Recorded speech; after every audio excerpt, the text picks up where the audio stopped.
Bismillahirrahmanirrahim. Assalamualaikum warahmatullahi wabarakatuh. Alhamdulillah nahmaduhu wa nasta'inuhu wa nastaghfiruh. Wa na'udzu billahi min syururi anfusina wa min sayyiati a'malina. May yahdihillahu fala mudilla lahu wa yudlil fala hadiya lahu. Asyhadu an la ilaha illallah wahdahu la syarika lahu wa asyhadu anna Muhammadan abduhu wa rasuluh. Sallallahu alaihi wa alihi washabihi wa man tabi'ahum bi ihsan ila yaumiddin, amma ba'd.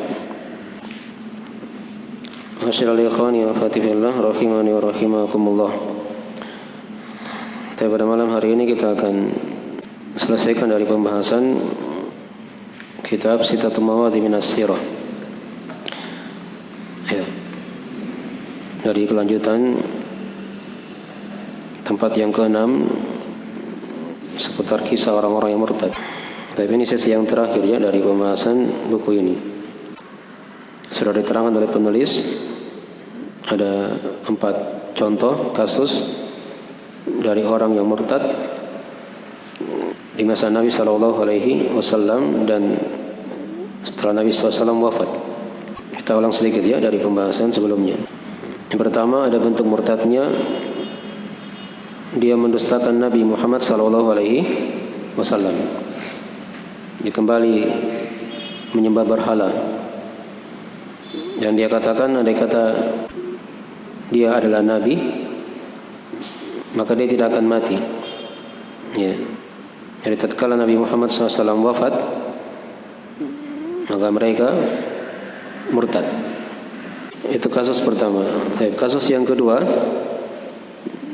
pada kisah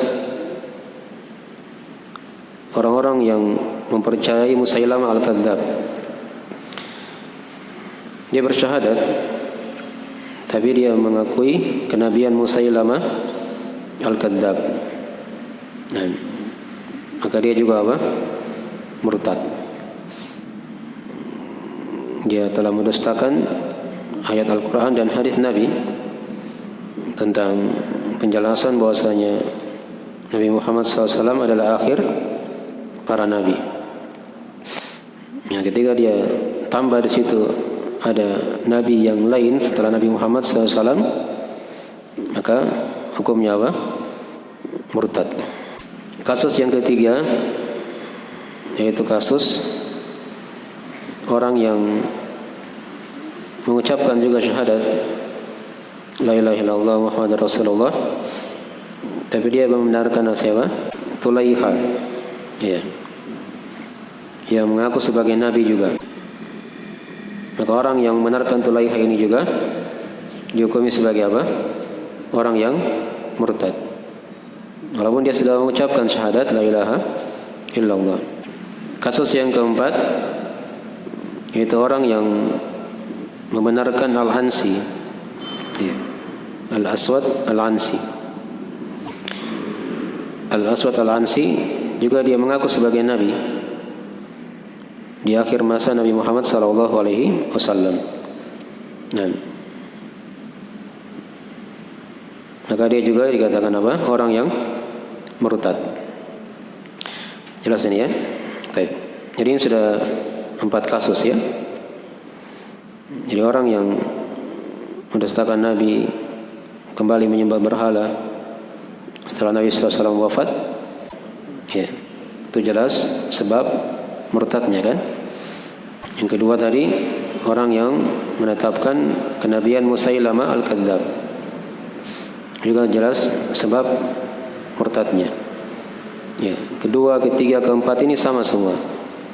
Ya, dari sisi dia mengakui adanya kenabian setelah Nabi Muhammad SAW. Ini murtad ya. Jadi kalau dia misalnya mengaku juga sebagai nabi, kayak Musailamah ya, ya, atau kayak seperti Tulaiha, atau kayak seperti Al-Aswad Al-Ansi, dia juga kafir. Ya, karena dia mengaku dirinya sebagai apa? Sebagai nabi. Hanya Tulaiha kan diperkecualikan ya. Sudah diterangkan, ya, dia kembali bertobat kepada Allah dan bergabung bersama kaum muslimin, ya, di peperangan dalam menaklukkan Persia. Tapi Al-Aswad Al-Ansi itu jelas kafirnya. Jadi kalau misalnya ada orang di masa sekarang ya, dia ngaku sebagai nabi, itu jelas kafirnya ya. Karena sudah berlalu dari sirah ini kisah orang-orang yang mengaku sebagai nabi itu dikafirkan oleh para sahabat. Jadi ini dari pelajaran-pelajaran diambil ya, agar kita punya pijakan-pijakan, tidak tertipu dengan kondisi dan keadaan manusia tatkala mereka punya pengakuan-pengakuan yang itu sudah terjadi di masa Nabi dan para sahabat. Tapi sekarang kita lihat di kasus yang kelima ya, tentang kisah Al-Fuja'ah As-Sulami. Tapi kasus ini ada silang pendapat di kalangan ulama ya. Ada yang mengatakan riwayatnya itu tidak kuat. Baik. Kata beliau rahimahullah ta'ala, akhiruhum al-fuja'atu as-sulami. Di sebagian cetakan yang lain ya, minhum al-fuja'atu as-sulami. Lamma wafada ala Abi Bakrin wa dzakara lahu annahu yuridu qital al-murtaddin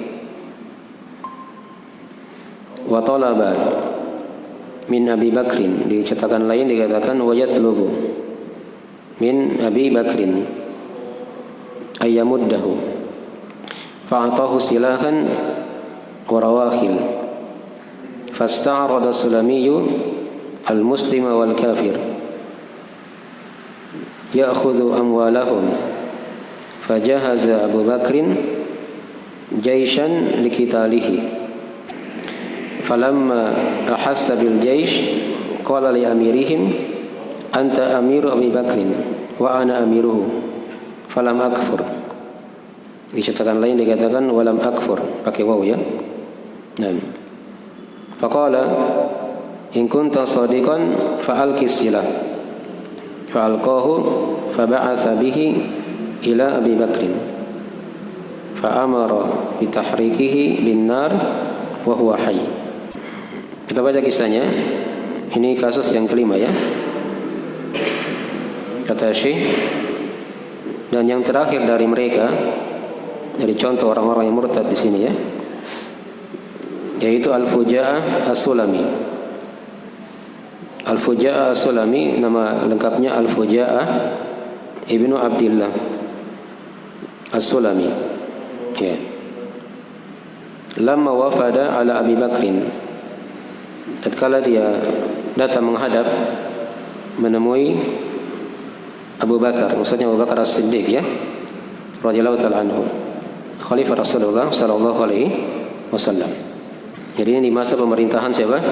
Abu Bakar ya. Nabi sudah wafat.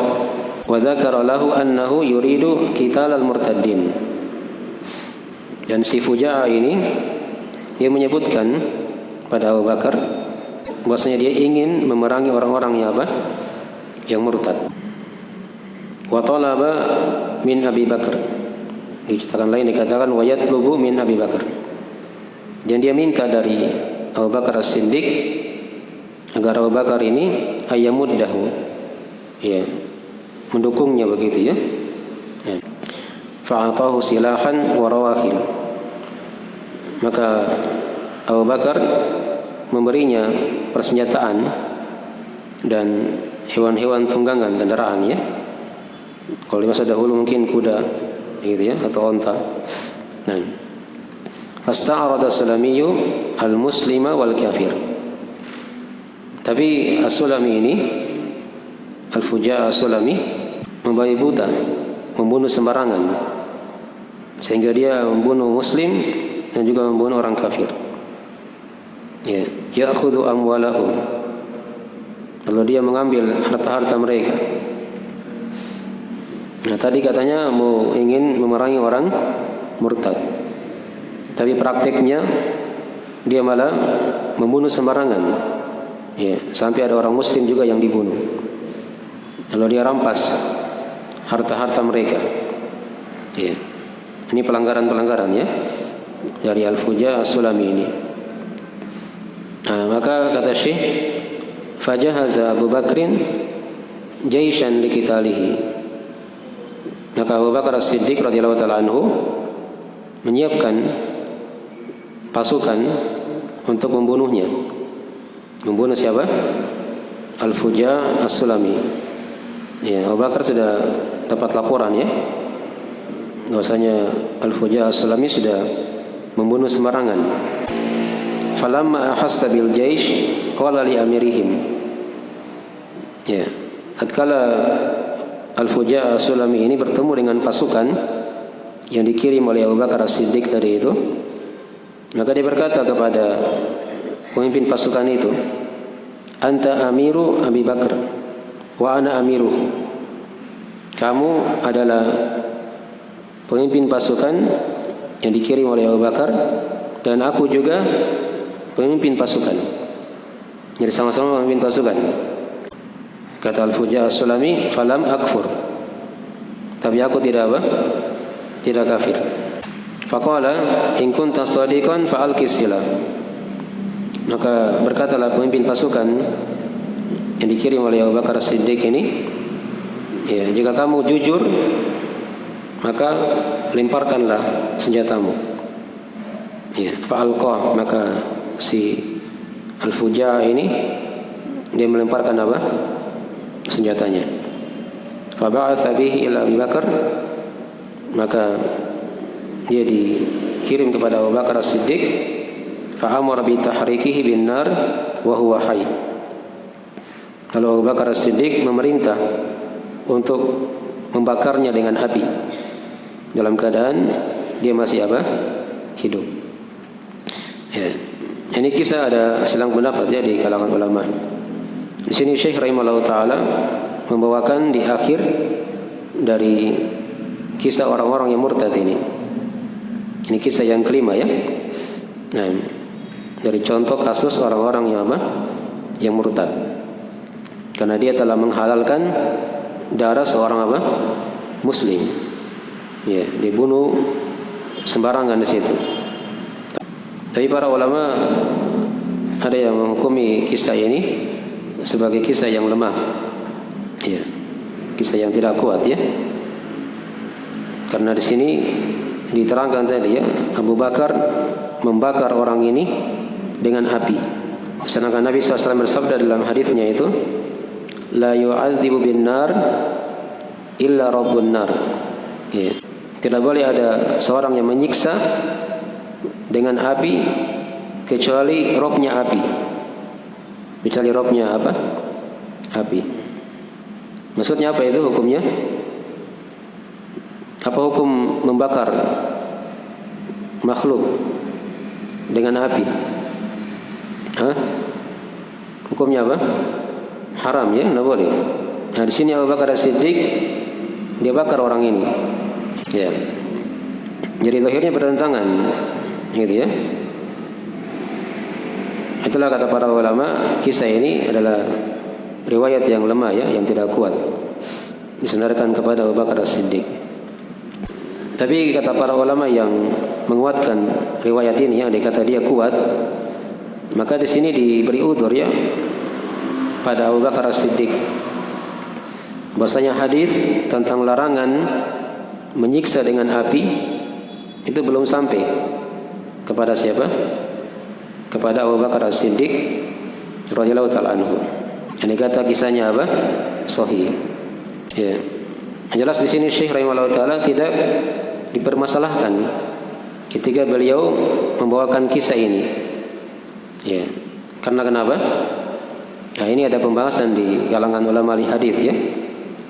Ya. Karena kisah ini dia itu bukan kisah yang menjadi patokan dalam pembahasan itu. Dia hanya pengikut saja. Kita kan sudah baca 4 kisah kan? 4 kasus dari contoh orang-orang yang apa? Yang murtad. Nah, itu semua kisahnya apa? Sahih. Orang yang mendustakan Nabi, yang kembali beribadah kepada berhala, yang berkata bahwasanya andai kata dia Nabi dia tidak akan mati. Itu kan kasusnya sahih itu. Jelas ya? Kasus yang kedua yang membenarkan siapa? Musailamah Al-Kadzdzab. Itu juga kasusnya apa? Sahih. Yang ketiga, kasus yang membenarkan siapa? Tulaiha itu kan, itu juga kasusnya apa? Sahih. Yang keempat, ya, yang membenarkan siapa? Al-Aswad Al-Ansi. Itu semua sahih kasusnya. Nah, ini yang kelima, kasus Al-Fuja As-Sulami ini silang pendapat ulama. Kebanyakan ulama melemahkannya. Itu tidak sahih ya. Disandarkan kepada Abu Bakar As-Siddiq. Karena Nabi SAW bersabda, tidak boleh ada yang menyiksa dengan api kecuali Robnya api, yaitu Allah Subhanahu wa ta'ala. Jelas ya? Nah, tapi andai kata sahih kata para ulama, maka hadis itu dikatakan belum sampai kepada siapa? Abu Bakar As-Siddiq. Ya. Kalau belum sampai, itu ada uzur. Dipahami ya? Baik. Ini dibahas ya di kalangan ulama ahli hadis tentang hukum membawakan riwayat yang lemah. Apa hukumnya? Itu ada rincian-rincian di situ. Kalau riwayat yang lemah itu dia hanya jadi pengikut saja, sudah ada riwayat-riwayat yang sahih yang sama pembahasannya, itu tidak ada masalah. Jelas ya? Tidak ada masalah. Karena dia hanya mengikut saja. Ya. Beda kalau dia jadikan sebagai sub pembahasan di situ. Dia hadis yang pokok, tapi hadisnya lemah. Itu celaan. Ya. Itu masalah ya kalau seperti itu modelnya. Tapi di sini Syekh rahimahullah taala, beliau dari ulama yang paham hadis. Dia bawakan dulu kisah-kisah yang sahih sudah 4. Itu semua sahih kan? Nah, kasus yang kelima ini itu ada silang pendapat. Ya, tidak ada masalah diikutkan saja. Karena dia sebagai apa? Pengikut. Bukan yang menjadi patokan di situ di awal. Jelas ini ya? Baik. Maka ini dari pembahasan yang bisa disimpulkan di sini ya, seputar kisah Al-Fuja As-Sulami ini. Ya. Tapi sekarang lihat apa kata Syekh rahimahullah taala. Ini sisi pelajarannya. Kata beliau rahimahullah taala, "Fa idza kana hada hukmu as-sahabati fi hadha ar-rajul ma'a iqrarihi bi arkan al-Islam al-khamsah." Ya. "Fama dhannuka biman lam yukirra min al-Islam bi kalimatin wahidah illa an yaqula la ilaha illallah." Dicetakan lain dikatakan illa annahu yaqul la ilaha illallah ma tasrihihi bitakdzibi ma'naha wa tasrihihi bil bara'ati min dini Muhammadin sallallahu alaihi wasallam wa min kitabillahi ta'ala. Ya. Wa yaqulun hadza dinul qadar wa dinuna dinu abaina. Ya. Perhatikan kata beliau rahimahullah taala. Nah, ya, jika demikian hukum para sahabat ya terhadap orang ini ya, Al-Fuja As-Sulami tadi, bersama dengan pengakuannya terhadap rukun-rukun Islam yang 5. Jadi si Al-Fuja As-Sulami ini dia bersyahadat, dia salat, dia puasa, dia bayar zakat, dia berhaji. Jelas ya? Dia akui rukun Islam. Ya. Tapi dikafirkan oleh para sahabat karena dia melakukan apa? Pembatal keislaman. Dia bunuh sembarangan orang muslim, ya dihalalkan darahnya. Itu kan pembatal keislaman. Ya. Padahal sudah ucapkan kalimat syahadat la ilaha illallah. Itu kan yang ingin dibantah di syubhat yang diterangkan di sini ya. Nah, maka kata beliau, "Fama dhannuka biman lam yukirra minal Islam bi kalimatin wahidah." Ya. Maka apa sangkaanmu terhadap orang yang tidak mengakui dari keislaman ini dengan satu kalimat kecuali dia ucapkan kalimat la ilaha illallah. Ya, dengan lisannya bersama terang-terangan mendustakan maknanya. Ya, dia terang-terangan berlepas diri dari agama Nabi Muhammad SAW dan berlepas diri dari kitab Allah Subhanahu wa taala. Wa yaqulun hada dinul Khadr wa dinuna dinu abaina. Jelas sudah terbantah di sini ya. Maksudnya orang yang mengucapkan la ilaha illallah tidak bisa dikafirkan walaupun dia melakukan berbagai macam kesyirikan, kekafiran. Syekh bantah di situ dengan kisah orang-orang yang apa? Yang murtad di masa Nabi dan setelah Nabi sallallahu alaihi wasallam wafat. Ya. Kemudian kata Syekh rahimahullah taala berikutnya, thumma yuftuna haula'i al-marada al-juhal anna haula'i muslimuna walau sarrahu bidzalika kullihi idza qalu la ilaha illallah subhanaka hadza buhtanun azim. Ya. Dan kemudian kata Syekh rahimahullah taala, kemudian orang-orang yang durhaka lagi jahil ini ya, itu memfatwakan bahwasanya mereka, maksudnya orang-orang yang telah mengucapkan kalimat syahadat tadi itu ya, tapi dia melakukan berbagai macam kesyirikan, kekafiran, ya, mereka itu muslim walaupun mereka terang-terangan terhadap kesyirikan, kekafiran. Idza qalu la ilaha illallah, jika mereka telah mengucapkan kalimat la ilaha illallah, subhanaka hadza buhtanun azim. Ya, maha suci engkau ya Allah. Ini merupakan buhtan azim. Ya, kedustaan yang sangat besar. Berikutnya beliau membawakan kisah orang Badui yang modelnya lain dengan apa yang diterangkan sebelumnya. Kata beliau rahimahullah ta'ala, wa ma ahsanu ma qala wahidun minal bawadi lamma qadima alaina wa sami'a syai'an minal islam qala ashhadu annana kuffarun, yani huwa jami'ul bawadi, wa ashhadu anna al-mutawwi' alladhi yusammina ahlal islam annahu kafir. Kata beliau, betapa indah apa yang dikatakan oleh salah seorang dari orang Badui tatkala dia datang kepada kami dan dia mendengarkan sesuatu dari keislaman. Nah, ini orang Badui yang bagus akidahnya. Dia datang kepada Syekh, dia dengarkan dari ajaran Islam. Ya, setelah dia pahami keislaman, maka dia berkata apa? Qala asyhadu annana kuffarun. Kata orang Badui ini, aku bersaksi bahwasanya kami dulunya itu adalah kafir. Ya, yakni jami'ul bawadi, yaitu seluruh dari orang-orang Badui. Wa asyhadu annal mutawwi, dan aku bersaksi bahwasanya al-mutawwi ini itu dari orang-orang yang mengatakan mereka muslim tadi ya, dari para syaitan yang dikenal katanya punya ilmu agama. Dan aku bersaksi bahwasanya al-mutawwi yang menamakan kami kaum muslimin, si mutawwi itu juga adalah orang yang kafir. Ya, ini kisah orang Badui yang mengenal keislaman, yang mengenal apa? Keislaman.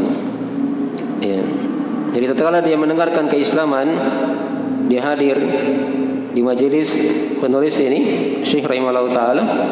Nah, baru dia tahu di situ, ternyata kita ini dulunya orang apa? Orang kafir. Hanya mengucapkan kalimat syahadat la ilaha illallah, tapi tidak ada amalan dari amalan apa? Keislaman. Sementara orang-orang yang dikatakan tadi al-mutawwi itu, yang dikatakan katanya orang yang alim, ya, padahal mereka syaitan ya, dari kalangan manusia. Mereka menghukumi orang-orang Badui itu adalah apa? Muslim. Ya, dia sudah ucapkan la ilaha illallah, sudah aman, ya gitu kan? Walaupun dia melakukan berbagai macam kesyirikan, kekafiran. Baik. Oke, dari akhir pembahasan kitab ini ya. Dan kata beliau rahimahullah taala di akhir dari buku ini, tamma walhamdulillahi rabbil alamin wa sallallahu ala Muhammadin wa alihi wa sahbihi wa sallam. Di cetakan lain itu ada perbedaan ya.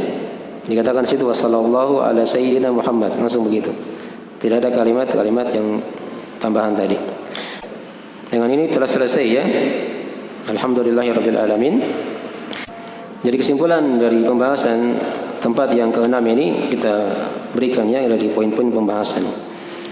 Walaupun sudah diterangkan juga di diktat itu ya. Kembali lihat di diktatnya di halaman terakhir, di halaman 80 ya. Nah, yang sudah kita bahas itu kan ada berapa kemarin sampai di poin yang ketiga ya. Konsekuensi dari ucapan mereka dalam syubhat ini sudah diterangkan ya. Bahwasanya orang Yahudi itu muslim kalau hanya mengucapkan kalimat syahadat la ilaha illallah, tapi mereka juga melakukan kekafiran. Yang keempat, bantahan terhadap syubhat ini dari kisah kemurtadan. Nah, tadi sudah diterangkan ya, dan juga pada pembahasan sebelumnya sudah diterangkan dari contoh kisah-kisah orang yang murtad, membantah syubhat itu. Yang kelima, penyebutan sejarah beberapa orang yang murtad. Nah, tadi orang-orang murtad sudah disebutkan nama-namanya ya. Ini jelas. Seperti siapa tadi? Musailamah Al-Kadzdzab. Ada juga Tulaiha, tapi dia kembali masuk Islam. Al-Aswad Al-Ansi. Yang keempat, terakhir siapa? Al-Fuja'ah As-Sulami. Ini contoh ya, orang-orang yang murtad.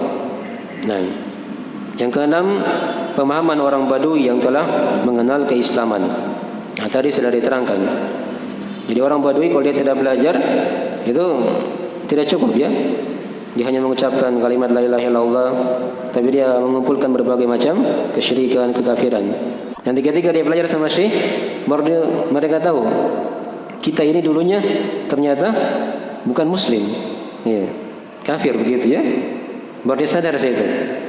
Ini pentingnya seorang dia belajar ya. Dipahami ini ya. Baik. Mungkin dari hal yang hendaknya diingatkan sini ya, dari pelajaran-pelajaran yang ada di tempat yang ke-6 ini. Ya, di sini banyak pelajaran ya. Tapi inti pembahasan yang sudah diterangkan tadi di diktat ya. Dari pelajaran yang ke-6 yang sudah kita singgung juga pada pembahasan sebelumnya ya, bahwasanya orang yang murtad kalau dia bertobat, dia kembali kepada Islam, maka diterima tobatnya. Contohnya kan sudah kita baca. Itu kisah siapa tadi? Tulaiha. Dia pernah murtad tapi dia kembali masuk Islam, maka diterima oleh para sahabat. Diterima oleh para sahabat. Jelas itu ya. Kemudian dari faedah tambahan juga di sini diterangkan masalah penggunaan hadis yang lemah. Itu sudah kita rinci tadi dari rinciannya. Dan juga tadi sudah diterangkan dari pelajaran yang bisa diambil dari kisah ini tentang masalah jenis orang Badui. Orang Badui itu ada dua macam. Ada yang tinggal di pegunungan yang dia tidak tahu agama, itu yang sudah diterangkan tadi. Mereka ini dari orang-orang yang kafir. Tapi ada orang Badui yang sempat belajar agama. Ya, maka mereka dihukumi sebagai kaum muslimin. Ya, ini akhir dari pembahasan buku ini ya. Nanti insyaallah taala berikutnya kita masuk di buku yang lain, yaitu kitab Al-Ushul As-Sittah. Nah, kita akhiri majelisnya. Assalamualaikum warahmatullahi wabarakatuh.